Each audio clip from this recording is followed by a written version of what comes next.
Good morning. Welcome to JP's Morning Brief. This is James Pierce. Man, I was so excited about coming on here this morning until I got on Facebook about 5 minutes ago. I lost a really good friend of mine that I knew in the Army, and he's been a friend of mine ever since he retired and I retired.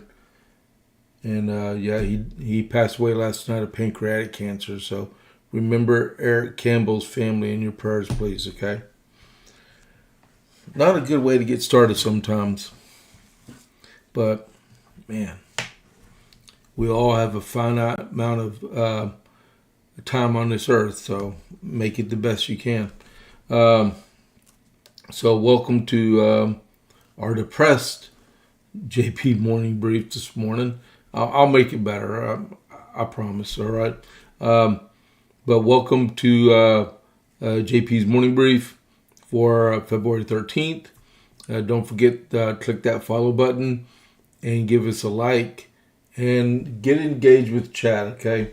If you can, while we're on the air, since Eric was in the Army also with me, if y'all are watching this live,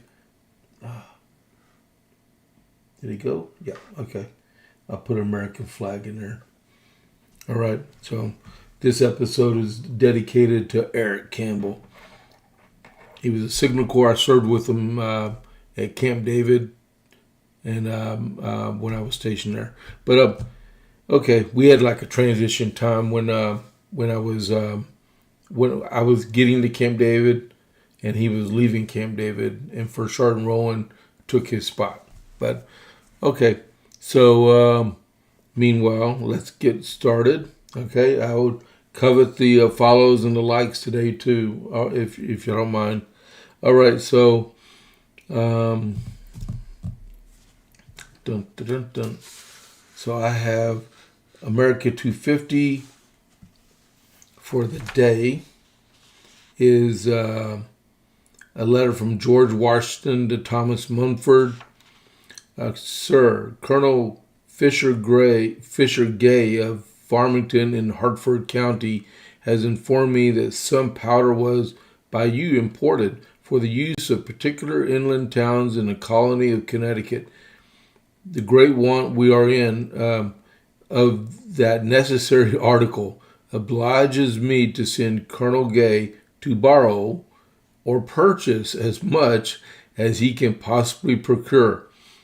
Beg, borrow, and steal. I beg, sir, that you will give him every assistance in your power in negotiating this important business. It will be of the utmost service to the cause of liberty and America, and it will be much obliged, sir, your most honorable, I don't know what ST means, but George Washington. Wonder how much powder it was. All right. And then I will read this one later on at noon. So I'll put that there so I don't forget. And that was the Thomas Munford from George Washington. Alrighty. So that being said, we go to here. And this will be a quick one right here. Don't forget about my buddies at the Dalmatian Burgers. If you want a smash burger, give them a visit. They're over on the west side of Copper's Cove on 190 behind Bush's Chicken. And they're open for lunch Monday through Saturday, 11 to 2. And for dinner from 5:30 to 7. And everything's homemade. So give them a call. Their burgers are $7.50. They had to raise their prices because of the cost of ground beef. Because they do quarter pound burgers. So that would be, I saw ground beef 80-20 for $6 a pound a couple of days ago. That would mean that patties cost a lot. So, all right. So there they are. All right, give them give them a go. All right. And then go back to media. All right. So we're going to do a couple of updates real quick. So basically what I'm going to try to get over, well, I'll give you a couple of non-reading ones real quick. Crew 12 launched this morning from Cape Canaveral at 5:15 a.m. Central Time.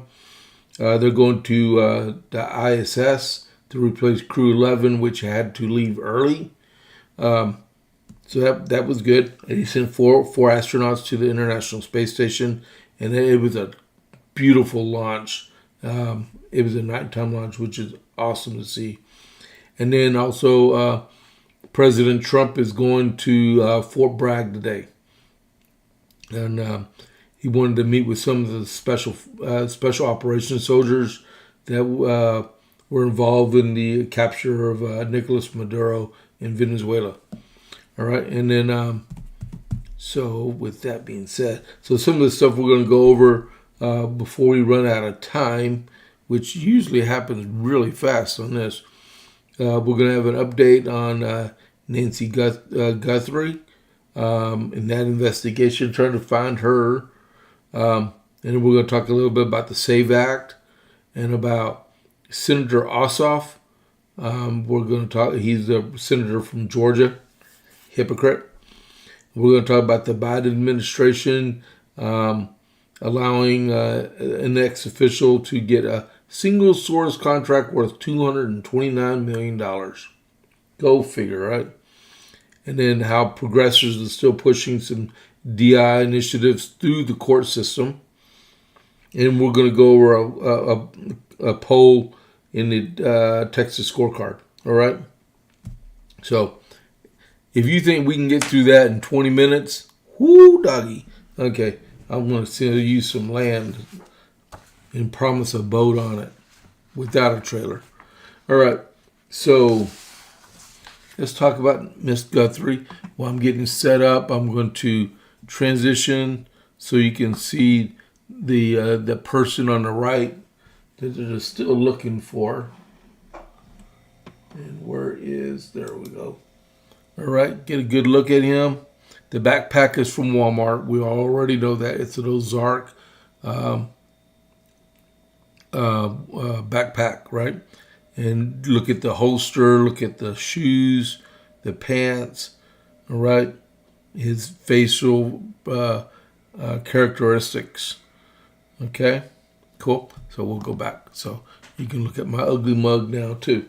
All right, so a couple of updates. This is updated. The last update was from 3:30 this morning Central, okay? So 13 minutes ago, the sheriff in Pima County denied giving evidence to the FBI. He denied. That's a play on words right there. He said that he did not tell the FBI they could do DNA testing, in which it was multiple sources through different people about how he would not allow the FBI to take evidence back to Quantico to get tested. Instead of he sent it to a lab in Florida. All right. You know, I told my daughter about that last night, and she said she was furious. She's about to be a geneticist. 2 more months, and she'll be finished with college. And she said, why didn't they let it go to Quantico? Because they got the CODIS DNA lab and stuff there, and they could get a more accurate readout of people that it might be pertaining to, only if they have a criminal record, right? The lab that they sent it to instead does genealogical research and stuff, and my daughter was saying if she had ever done something and they sent DNA and found her through that lab in Florida, she would throw all kinds of legal lawsuits and objections to that, because she signed an agreement when she gave her stuff to I won't say the company, but that they could not sell or give her results away without a court order. All right. But I don't think that would ever come to bearing on her because she'd never do anything wrong, right? Okay, so Pima County Sheriff Nanos is rejecting the allegation that he is withholding evidence from the FBI. He told KVOA the allegations are not even close to the truth. Federal law enforcement source previously told Fox News that Nanos was restricting the FBI from obtaining key evidence in 84-year-old's disappearance. The evidence requested by the FBI includes a glove and DNA found inside Nancy Guthrie's home in Tucson, Arizona. Man, I can't even talk this morning. And then the next one is Nancy Guthrie's. This was just posted. Nancy Guthrie's disappearance raises alarm into crime surge in Tucson in the border region of Arizona. And that was posted by Mike Ruiz, and he is with Fox News.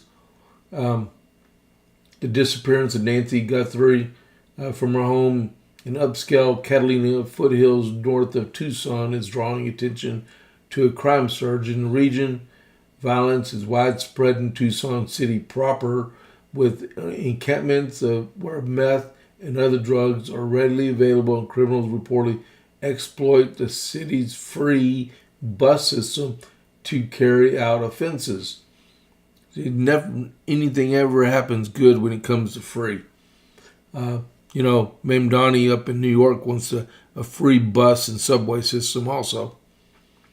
These revelations are gaining scrutiny as the search for Guthrie nears the end of the second week. Fox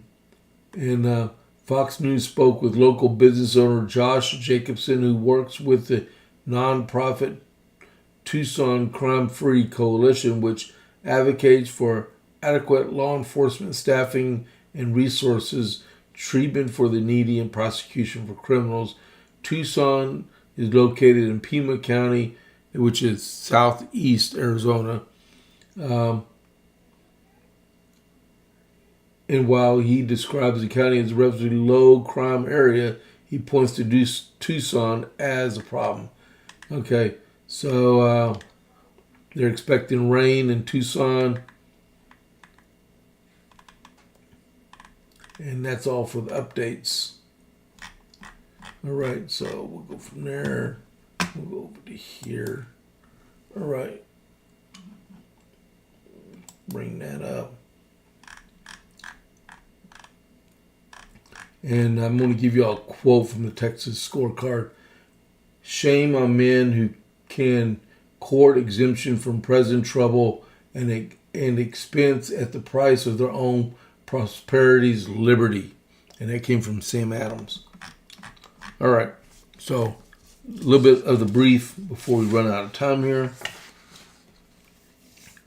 I'm going to talk about the SAVE Act from the Federalist. 213 Democrats voted against it. Nearly every single Democrat voted against legislation that would require proof of citizenship to register to vote and photo ID for voting in federal elections. The House passed the SAVE Act. Just Henry Cuellar of Texas voted to pass the legislation along his Republican colleagues. You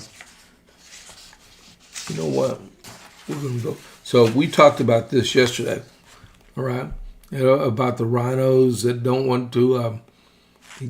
I can't believe this. They reprinted the article and changed the author and added a couple of sentences. So I know what this is about.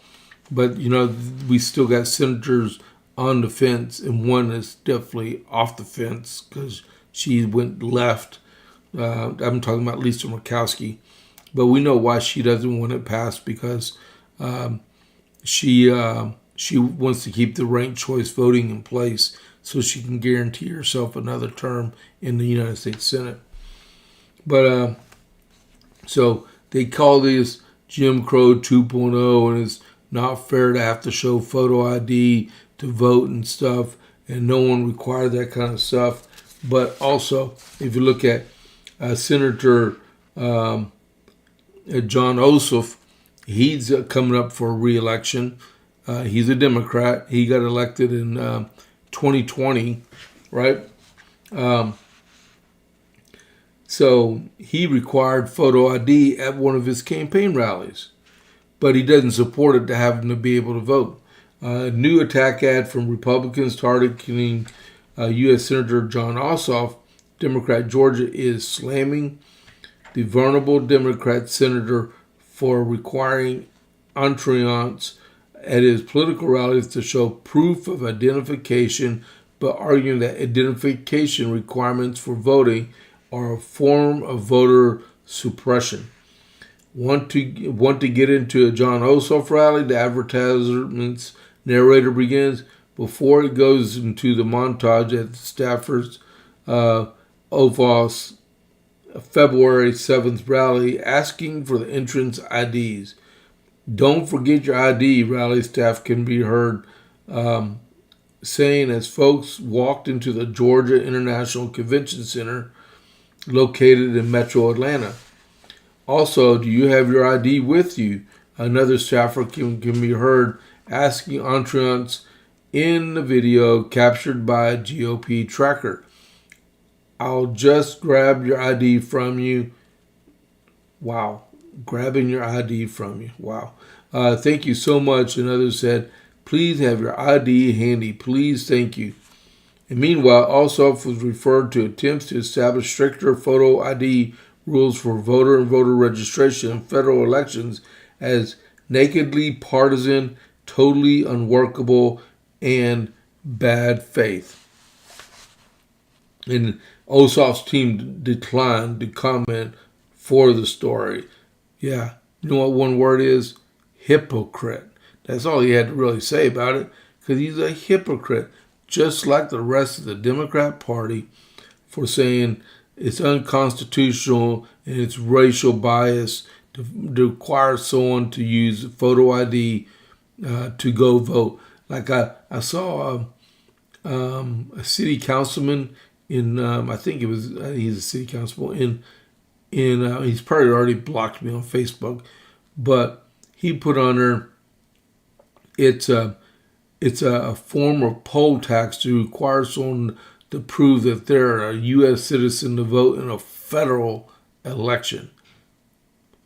I say it's constitutional to prove that you're an American because we don't need foreigners. You know, I put it like this. What is the requirement to be to run for president of the United States? You have to be a naturally born U.S. citizen.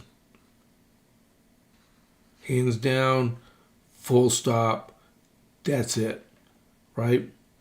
So once you start allowing people to, non-citizens to vote in our elections, you can flaunt that rule. Like we have people, Abigail Spanberger in Virginia is flaunting their state constitution, rewriting the rules for redistricting, and is going to try to push. And I'm going to talk about that this afternoon. Is trying to push a ballot measure to overturn the Constitution, just like California did, but they're bypassing all types of hurdles to be able to do it because they want to flip 4 seats in the I forgot what they call it. Well, in the Commonwealth or the Democratic People's Republic of Virginia to make it a 10 Democrats and 1 Republican instead of 6-5 or something like that. All right? Yeah, 6-5 to 10-1. That's what they want to go to.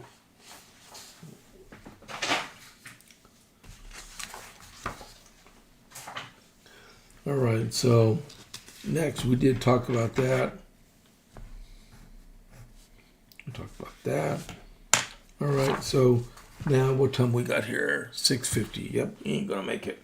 So Joe Biden, or President Autopin, new Inspector General's report released Thursday morning accused former Biden administration of bypassing federal rules when issuing a more than a $500 million. I thought it was $229 million. A $500 million sole source contract to a nonprofit led by a former Biden official to deal with the unaccompanied minor crisis in 2021, where 330,000 minors disappeared. The Administration of Children and Families, ACF, which is under the Health and Human Services and manages unaccompanied minors, awarded $529 million for a one-year contract in March of 2021 to nonprofit Family Endeavors Incorporated to help establish and manage a new emergency intake site in Texas with 2,000 extra beds. However, according to the OIG's Office Internal General,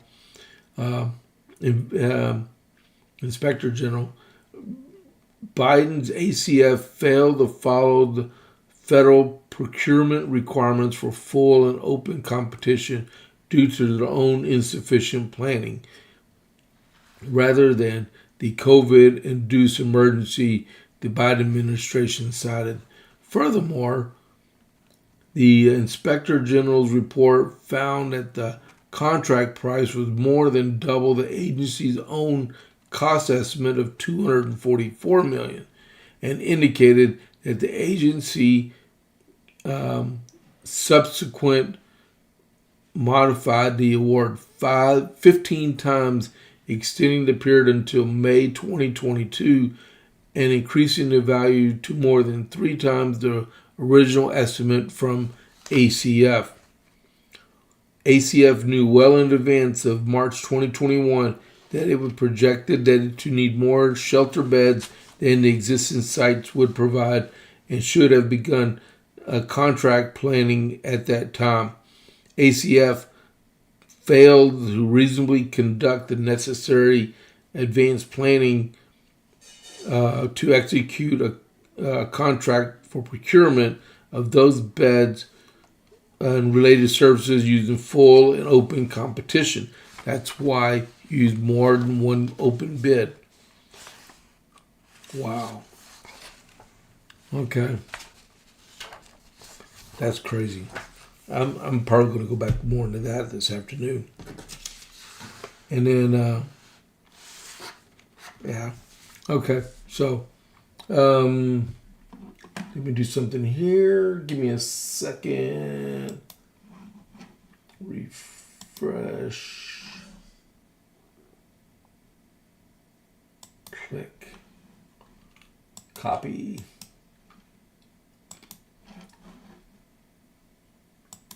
Just give me a second here, guys. One-man band.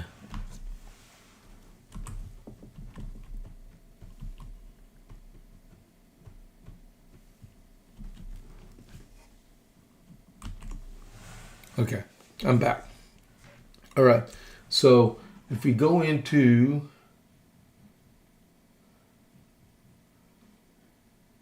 where is that poll? There we go. So, talk to you about a polls. In the Texas scorecard, there was a poll that came out yesterday, right? Okay, so the poll is from the University of Houston Hobby School of Public Affairs.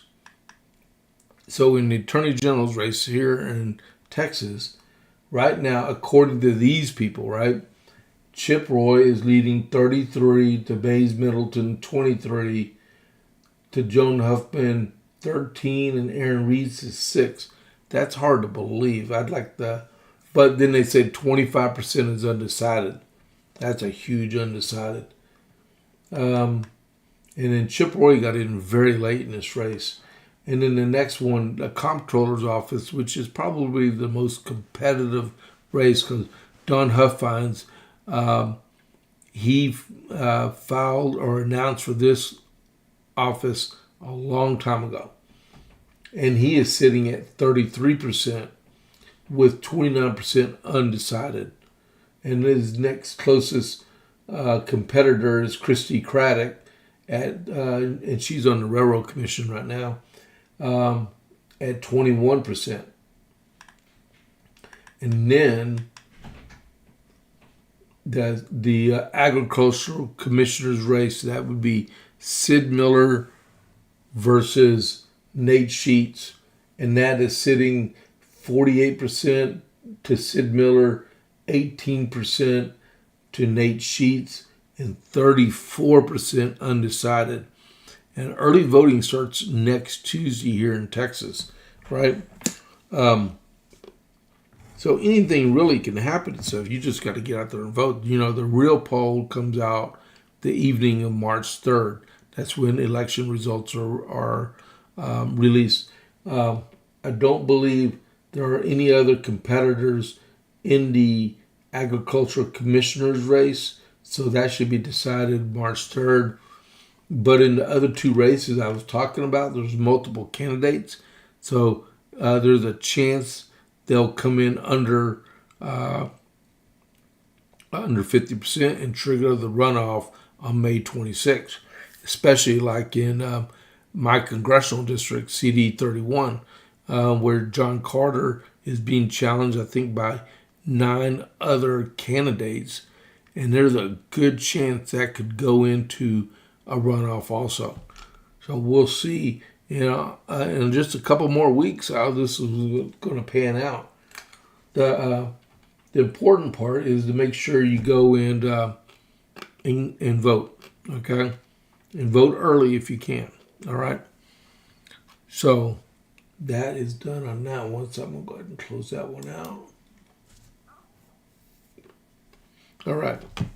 So we're almost at a standstill. Sorry, I got a cough drop in.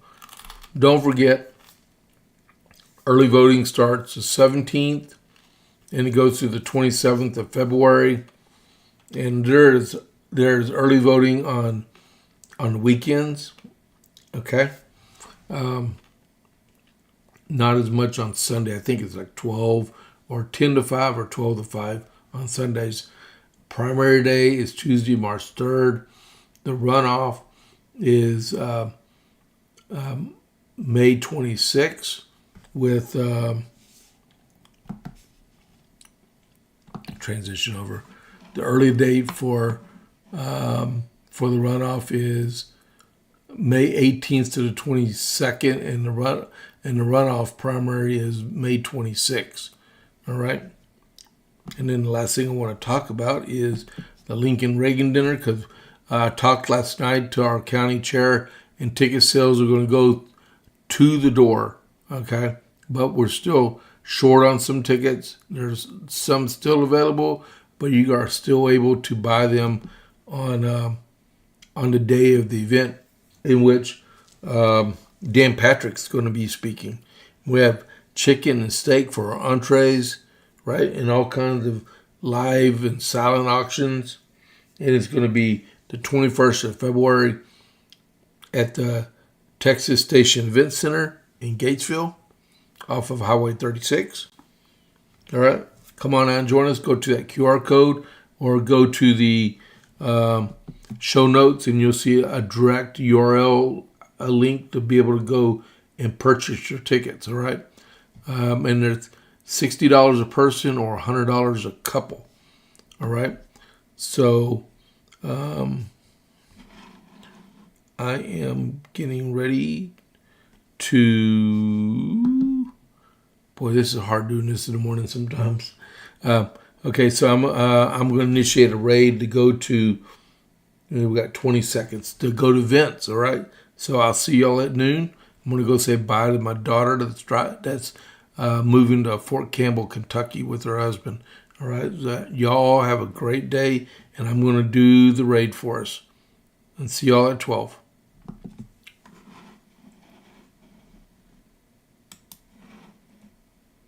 Okay, I'll catch you on the flip side. I'm out.